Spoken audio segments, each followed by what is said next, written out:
எங்களுக்கு என்னென்ன தேவையோ என்னென்ன நல்லதோ அதெல்லாம் செய்ய மாட்டேங்கிறீங்க. ஆனா ஆட்சி அதிகாரத்தை மட்டும் கையில வச்சுக்கிட்டு மக்களை ஏமாத்த நேரடியாக ஒரு பாசிச பாஜக அடிமை கூட்டணி ஒண்ணு. அடுத்து உங்களோட இந்த மைனாரிட்டி ஆட்சியை ஓட்டுறதுக்காக மறைமுகமாக RSS அடிமை குடும்பம்னு இன்னொரு கூட்டணி. இப்படி மக்கள் சக்தியே இல்லாத இந்த ஊழல் கட்சிகளை மிரட்டி அடிபணிய வச்சு 2029 வரைக்கும் சொகுசு பயணம் போயிடலாம்னு திட்டம் தீட்டி வச்சிருக்கிறீங்க. அதானே ஜி? என்ன ஜி? ஒண்ணு மட்டும் சொல்றேன், தெரிஞ்சுக்கங்க.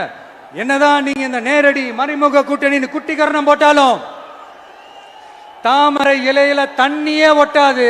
தமிழக மக்கள் மட்டும் எப்படி ஒட்டுவாங்க?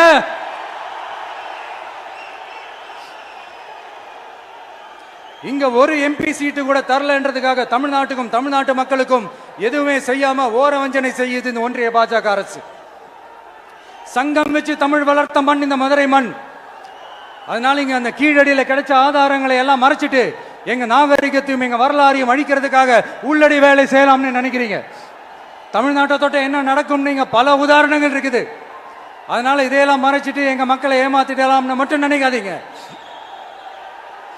மத நல்லிணக்கத்திற்கு பெயர் பெற்ற இந்த மதுரை மண்ணிலிருந்து சொல்றேன், உங்க எண்ணமெல்லாம் ஒரு நாளும் ஈடேறாது.